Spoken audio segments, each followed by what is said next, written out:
Russian বংশোদ্ভূত Bangladeshi model ও influencer Monika কবির অবশেষে বিয়ের পিঁড়িতে বসলেন। গত আগস্টে এক সাক্ষাৎকারে তিনি জানিয়েছিলেন, পাঞ্জাবি পরা বাংলাদেশি ছেলেদের প্রতি তার বিশেষ পছন্দ রয়েছে এবং বাংলাদেশি কাউকে বিয়ে করতে চান। সেই ইচ্ছারই বাস্তবায়ন করলেন তিনি।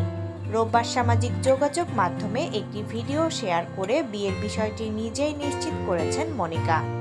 ভিডিওতে নবদম্পতিকে আনন্দঘন মুহূর্তে সময় কাটাতে দেখা যায়। ক্যাপশনে মনিকা লিখেছেন, আমরা বিয়ে করেছি, বর বাংলাদেশি যুবক ওয়াহিদ জামান।